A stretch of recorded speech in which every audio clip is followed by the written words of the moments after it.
Hello, hello, hello, and welcome to my YouTube channel. Welcome back if you're a person that's watching these videos.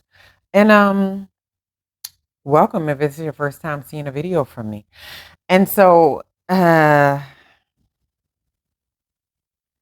a good day.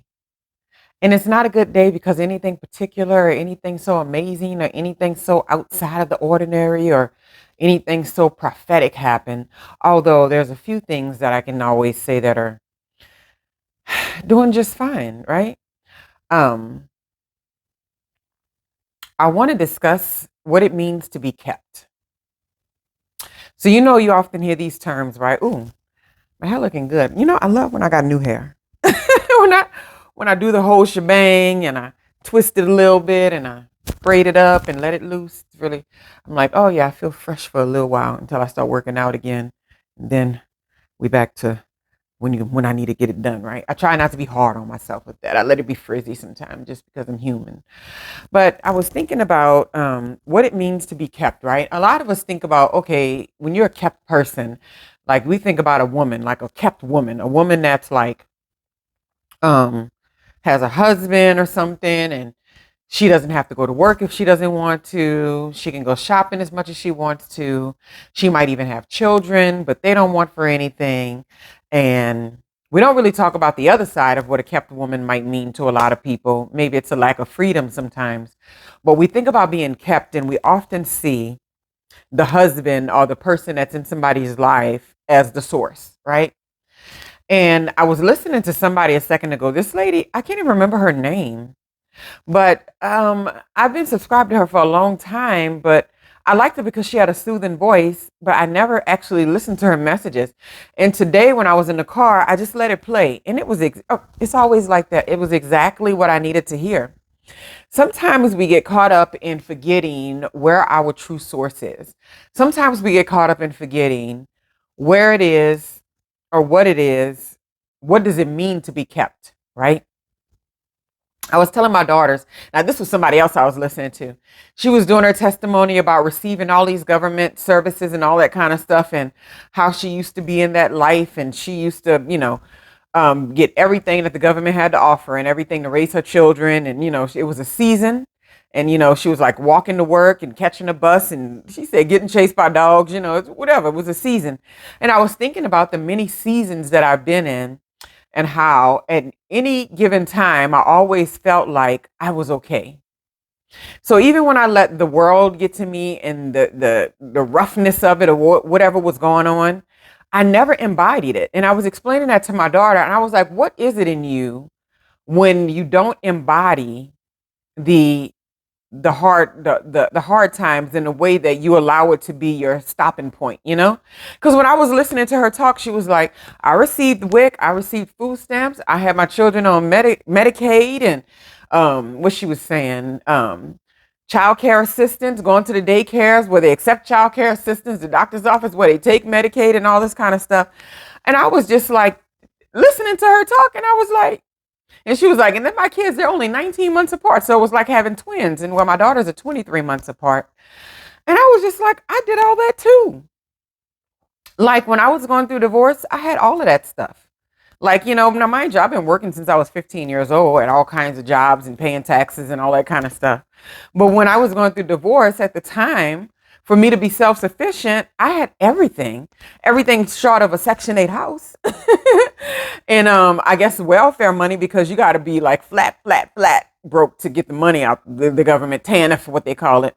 But I didn't never qualify for that. But I was just telling my daughters, I said, I don't think y'all know how often during the journey that I tapped into food stamps or tapped into a government service to do things. But but any time that I actually did that, I never ever felt like it was saying anything negative about me. To me, those things still felt like blessings, and it also still felt like being kept. Like it never affected my psyche in a way that I felt like, oh gosh, look at me, I'm such a loser. I have to go get food stamps to feed my children and all.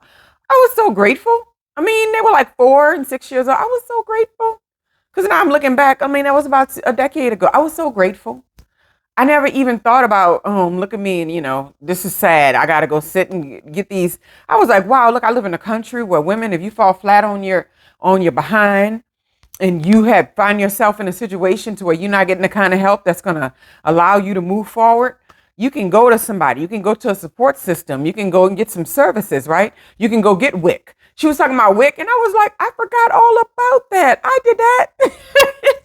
I was like, it go to show you how, if you keep in mind that you are always kept and your source is not the people that are around you, and your source is going to give you these things and it's going to send you what you need at any given time through whatever avenues are closest to you or easiest to get it to you. At the time, I had a mindset that wasn't thinking on the abundance level that it thinks now. It wasn't thinking on a level of, these things are going to come to me and life is going to be okay. I was too buried by all of the emotional trauma and all this kind of stuff that I'd gone through and being married and having the kids and feeling like, oh my God, I got these kids and I got to do life. I got to be serious and all this kind of thing. I was too caught up in that to really, absorb it completely. But I was just thinking about, in the environments I was around, the people didn't have anything to give. Nobody. And anybody who had a few $1,000s that I knew, I've had people, in family, I've asked for money and it was $100, $200 and I couldn't even imagine turning somebody down for $100, $200. But I mean, these were the times. This was the environment. It was every man for himself, and people will watch you struggle, but they won't necessarily just say, well, let me do something to help you out. They rather say you made the situation yourself and judge you and then all that. So the quickest way for the universe to get me these goods was through these government services, right? And I was thinking about how I was just thinking about that. When she was talking, it's like it brought me right into that space. I was like, I forgot all about that. Sitting in the office and all that kind of stuff and sitting around looking at the people and always thinking like, well, I don't really belong here, but it's good for now, and it was always a mindset of mine. It was like, as soon as I don't need it, then it's over. As soon as I'm, and I might attribute some of that to my own mom, because I remember her saying one of the most important things for her was to be married at a time, I guess was in the 80s, to 70s, 80s, and not need the government, because everybody she knew needed the government assistance. And she was like, when she got her last book of food stamps, because that's how long ago that was, it was actual paper. And she was like, I remember she gave that stuff to like the bigger kids, and she was like, you can have it. And she was like, I'm never going to use them services again. I don't want nothing from them, blah, blah, blah. And that was kind of like some of the mindset that I latched onto in that sense. Is like, you need it when the stuff happens and you need that space, you go there and then you come out of it. And one of the biggest things is that I've latched onto through my life is that sometimes the blessings that you need at any given time can come from numerous locations. And if we're so caught up with, having too much pride about something that we need to take care of, because if it was for me, I just starve, right? If it was for me, I'm just going to go without the lights. If it was for me, I'm just going to go without the gas. I'm going to go without everything. But when you have these children who don't deserve to not have fruit and vegetables, they don't deserve to not have milk and cereal, they don't deserve to not have dental insurance or medical insurance, then you bite the bullet and say, you know what? This is a blessing, right? So the idea of being kept, people will be like, well, on paper, that don't look like you were kept. That looks like you had to do some of these things, but I was kept up here. And I don't think there's anything more impactful than being kept in your mindset, right? Because I always say this about my children. I'm like, I don't really care what they do as far as like their careers, whatever they want to do, they get excited about something. The youngest one's been on about this art school she want to go to. She's been researching it herself and everything. When they put that kind of momentum behind things, I go, yeah, we doing that. Whatever you know. But I want your mind to be in a place where it doesn't matter where you go, what you do, who you deal with, what room you walk in, what people you talk to. You know that you are kept. You're fine. You're fine. I could so easily go into the Walmart with that a government food card, whatever, I forgot what it's called, EBT card or whatever. When they were little, I had no problem, Because I told myself, this is a season. You're not going to let it be the totality of your life.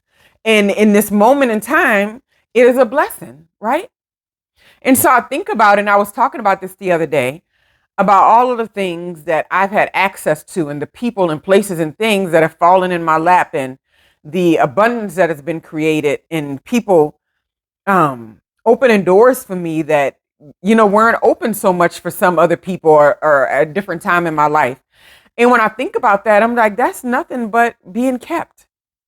That's nothing but, whether you want to call it God, whether you want to call it the creator, whether you want to call it the universe, that is nothing but being kept and being held. And I think about being kept and held like the same way that gravity holds things to the ground, or the same thing that allows the planets to orbit around the earth. It's like we are a part of this environment. We are a part of this universe. We are a part of all of its makings, all of its workings. And yet we minimize ourselves to only what we can do with our hands in any given moment. It's like, I got to make it work. I got to do. And it's such a limited perspective with what you can accomplish and what you can create. Because I think the understanding of knowing that you're being kept at any given time or chosen, right? And you're accepting the fact that you're being chosen. You're not just throwing it away. You're like being chosen and being kept in these things. You can literally be an alchemist. You can literally take these things and change it into something else. Because you ask my daughters, they don't have no scarcity mindset. I mean, the big one is money conscious, because she feels like, you don't overspend other people's money. She has that mindset. And I think that's good, though, because I just messed with her a second ago. I was like, you need money? Because she got a debit card. And she was like, well, yeah. I said, how much do you need? She just fell to pieces like, huh? What do you mean? Because I usually tell her, I'll send you $50. I'll send you $25. I'm like, what do you need? I was like, you're going to be out of school early all this week. What do you need? Now, what do you need? And she's like, I don't know. I don't know what to say. Nobody asked that or whatever. And I'm like, the universe asks you that every single day because you're kept. What do you need? What do you want? So she couldn't come up with anything, because if it was the little one, she'd be like, $100. That thing has no shortage concept of shortage. And she needs to be more thoughtful when it comes. I have to have conversations with her about being more thoughtful when it comes to other people's finances and the things that she's using from other people. So, she came at a time when I wasn't worrying about anything. I was over all that stuff, and she has that exact energy. The bigger one came when I was trying to make an ex-husband my source, and that was the wrong route to go, because men, humans, other people, they're never your source. They're never able to keep you. The only thing that's able to keep you is your creator, God, is your universe. That is it. And once you understand this, it's kind of hard to fall, even in times where things look like they're supposed to be bad, right? They look like they're supposed to be, I should be feeling like this. This is the end of the world, or I don't have enough. It's not going to be enough. I'm going to fail. You're fine. You're fine. And this is a message that I've internalized myself in the past few days. And the woman I was listening to kind of confirmed it in other ways. She was talking about different things, and she was just on a tangent. And I was just like, I needed to hear her today. So for me, this message that I'm putting, because it's the evening time, I don't even have the sunlight pouring in anymore to give me good lighting. And it's the end of the day, and I need to do some stuff on the computer. And I was just thinking, like, maybe somebody else needs to hear this, right? Because it's so often that we put our abundance, our mental capacity, our abilities, and what we can handle and do in the hands of other people. And they don't even have the capability of managing their own mindset and managing their own lives. And it's not that anything is wrong with them, but they have their own work to do. So when we burden ourselves with someone else being our source, or being kept by a man, or being kept by a woman, or being, feeling down because this situation is not right, and this situation like this. If we can remember that we go through seasons in our lives and everything comes and goes, right? There's nothing that's going to happen that you're going to be doing forever. It just doesn't work like that. Because I was just thinking about, now what if I was caught up in the mindset like, oh, woe is me. This is awful. My life is over. I got to go get food stamps. I never thought like that. I was so grateful. I was so grateful. I mean, and I can honestly say I was so grateful. It didn't even mean anything. Like, it didn't mean the detriment that the world would have you. There's 20% of women are in, poverty and this and that. No, there's a lot more happening in life than having perfect finances from the time you come onto this earth to the time you leave. What about all the richness and experiences and interactions and evolving in alchemy that you do and you get to experience in this lifetime? And if you're limiting that to, I came in a poor family and I'm poor, you got to watch the labels that other people are throwing on you and telling you that somehow your life isn't good enough, right? Because it's just not the case. And if you realize what your true source is and who you're really being kept by and what's really available to you at any given time, then man, it kills conflict with other people. When I tell you, I was doing a presentation today. So I do presentations and workshops and things like that. And I teach all types of things to professors about, and then professor assistants, people that, help them with their courses and things. And so I was teaching something that I've used on a regularly, but as an instructor. So, when you do something autopilot and someone says, now give me the steps to do it, you fumble through it because you're like, wait, I don't think anymore. It's muscle memory, right? And I got up there and I was just like, I don't have to know all this stuff. I don't even feel the responsibility that I need to weigh this so heavily on my value or my worth. I'm here. That's fine. I showed up. And, I said it ahead of time, this is not something that I normally teach. So y'all gonna have to bear with me. And I was just thinking about how I was leaning on the person that I was presenting with. I was like, so what? Because, he was a lot more advanced in this area than what I was. But I wanted to get my feet wet, even though I didn't feel completely comfortable. I didn't feel quite ready. I wanted to get myself in front of these people so I can be ready to do this over and over again, because you got to rip the Band-Aid off at some point, right? And I didn't want to get caught up into being afraid or anything. I don't like any of those feelings. When I feel that stuff, I go all the way in. I lean all the way in. So I'm sitting there and I'm like, telling him, I'm like, well, what do you do for this part? Okay, so what was the other part we did? We went to this part, the assignments, and then we clicked on a link. He said, oh, yeah, the way to, so then you want to click there. And I had absolutely no problem with tapping into that resource. And the reason why is because I let myself off the hook a long time ago. I've only been doing these workshops and preparing for it for about 3 weeks, whatever. But I just think about the older version of me in some of those ways. I was always acting like every move I made and everything that I was into and every decision and every performance was a make or break, right? If a student got up in the classroom and they challenged me and I looked like I didn't know what I was saying for a second, I came hard the next class. I was really into it like that. But what I realized today is that I feel like I fumble through that a lot more than I even do on my YouTube videos. And I kind of just let them share some stuff. And I'm like, so what do y'all do? What do you use it for? And I'm like, so what normally? I started asking some questions and I learned more about what they do. And I didn't focus on me being the smartest person in the room and trying to bring the most information to the room, because I'm here. You're asking me to come do this. That means you see something in me. I'm just being myself and it's all good. And I was just thinking about how in the past that would have been like a big deal to me. And I came home with the lightest energy and the lightest heart. And I was like, yeah, because I'm kept. It's all good.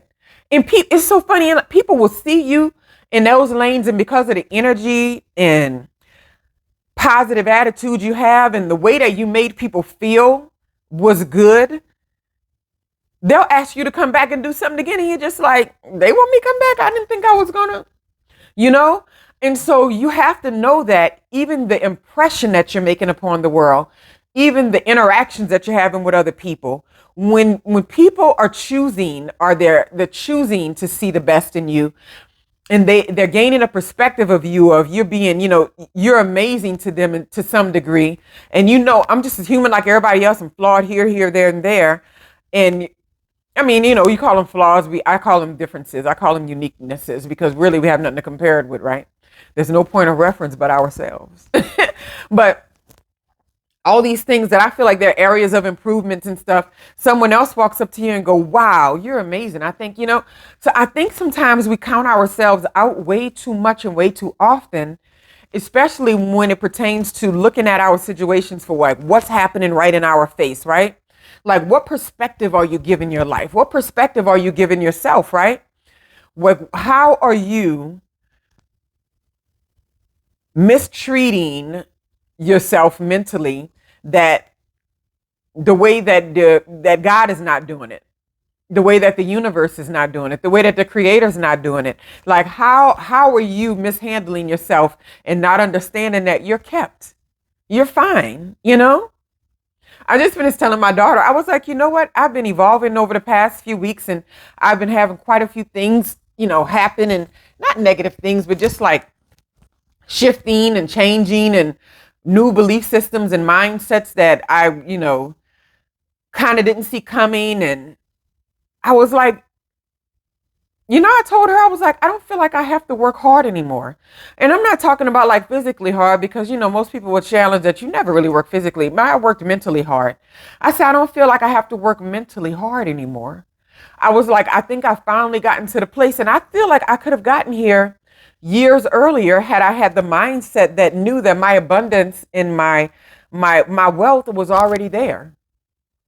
That I was not going to be in any kind of position to where I was fighting or struggling or trying to, and it's not because things wouldn't change or money wouldn't get low or opportunities wouldn't dry up. It wasn't because of those things. It's because of the understanding that it just clicked for me like real deeply in a really strong sense of it, that this world is supposed to be for fun.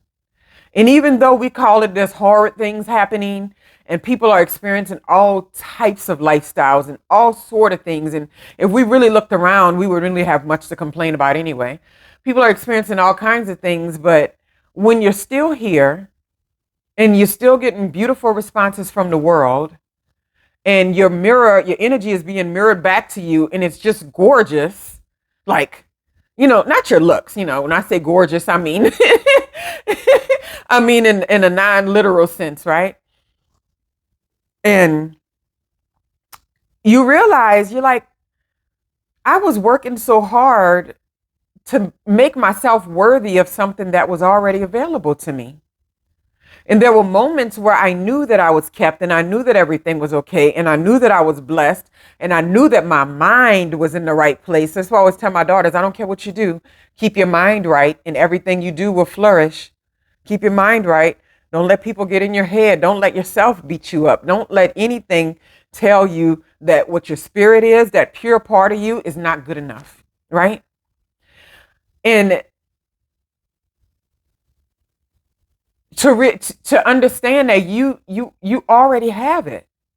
And I don't know what type of realizations have to happen or what type of understanding have to go, because I feel like there's always going to be a part, like, you got to, people with, like, work hard, because a lot of things that I do have in my life and the successes that I've seen, it's come through a lot of healing and a lot of personal development and a lot of professional development and a lot of always being turned on and a lot of, writing all night and working all night and running around from this school to that school, teaching here and there and homeschooling kids, like all these things I've been doing to set my life up. And I'm just like, those things, they were necessary to keep me busy in this process. But as far as my worthiness for the things that are being delivered so easily now, especially the easiness that I give myself, I was always worthy of that. And I don't know if you can teach it. I don't know if you can hand it over, I think you can embody it. And I think when you embody it, that is your best expression of handing it over to the world, of being a benefit or being a gift to other people. So I sit here tonight to make this video in that mindset of you are already kept. If you don't know that already, you need to understand where your true source is and that you are kept. And even when it doesn't look like it in this tangible world, in these places, you were kept, And this is one more testimony. I remember teaching early on in them jobs where I had people never knew you couldn't, that I didn't have that energy on me. I was like, I didn't have that energy on me. And I was like teaching these classes on one campus and going to another one teaching it. And I was looking back at these Google photos because Google will bring you back, right? And this was in 2012. So I'm looking at a decade of Google photos now, but I'm looking back at 2012. And I was like, in that there was a full body mirror that was in one of the colleges I used to teach in. And I remember every day I would take a picture of my outfits because I just enjoyed putting together little ensembles. And I wanted to remember what the outfits looked like because I didn't post it on social media, anything like that. So I would take a picture. And so these pictures are there. And I was like, wow, you were so sharp. Look at you. You dress. And I mean, where those clothes came from? Consignment shops, secondhand stores. I mean, I only knew what Ann Taylor was because I had a job there. But I couldn't afford any of the clothes when I was working there. But I knew what a quality piece of clothing was from working in a dress shop. And so when I would go into like some of the Goodwills and Salvation Armies and all these sort of things and pick out clothing, I was real particular. And I knew when I saw a White House black market dress in a size 4 for $10, it can't be beat. I'm taking this home, right? I knew the brands. I'd get online and I'd research and I'd look at the quality. I'm like, oh, Chico's, a blazer. Okay, yeah, I know that. Talbot's, a blazer. Okay. And so I'm looking at these clothes and I'm like, you don't dress much different than what you do now to go do these presentations. But now you spending the money that, you going in the stores and you just buying it outright. Because no, I wouldn't want to be scavenger hunting anymore in the Goodwill. But if life was like that, I would see it as a blessing that it was available to me. It's all good, right? But I mean, I'm just saying, it's like sometimes when you go through these things, you have to know that everything is working out for a reason and that you are being blessed and you are being directed and you are being kept and you are being brought to the places where your heart's truest desires are, because your desires and your wants and your needs and what you see for yourself is so unique for you that nobody else could just hand it over to you, right? Nobody else could. I mean, you get a little bit from over here and you get a little bit from over here in the world, but nobody could just hand it over to you and say, hey, this is the dream you should have. Because every time people do that, nobody, people don't really care for it after a while. But I mean, I've just always had this feeling like everything's okay, and my mind was always okay. And you may find that for yourself too. Just the understanding that, look at the abundance that I have. I have this mind and I have this beautiful spirit that I was put on this earth with, right? And then I have this body that I use as a vehicle to deliver these workshops and to, these hands to write the books, the mind to do the words, and, the physical capabilities to jump in a vehicle and drive the car and get to the places that need to be gotten to, order the groceries or whatever that is, these physical component and the spiritual component and the mental component to make this, to do this life. You have to remember that you have that at any given time. And even if the outside trappings don't show that you have this abundance or that you are kept or that you do have everything that you need and even more, right? You do. If you live in this country, we use up 25% of the world's resources, 340 million people, 25% of the world's resources. So even the poorest people in our country are not as poor as people on average in many other countries, right? You got to put it into perspective sometimes. And so just knowing that and understanding it, just being the person that was brought up into this world and born into this body, this healthy body, and born with this mindset and given these beautiful, healthy children without even going through any trouble to get healthy children, and having beautiful relatives and people that have always been available when I needed for many different things and doors being opened. Once you get into that space and realize that you are abundant, your perspective is like a new lens. It's like, those little things children used to play with and it shows you a new scenery. I miss those with the little 3D pictures inside of it and you keep clicking and you can see different things. You get a whole different perspective. And you're just like, wow, how did I not see the beauty in that a month ago? So I hope I didn't ramble too much, right? I hope I had something to offer, just like I told the ladies today. And I was like, I hope I had something to offer. They were like, oh yeah, you're fine. They probably was like, she all right. I don't know what they said, but nonetheless, it's all good. It's not even and I'm so grateful that I've gotten to a place in my life when I'm just like, at 42, I'm not like beating myself up and thinking you should be here. I'm good. It's fine. It's fine. It's fine. And you're fine. You're kept. Your source is not the people.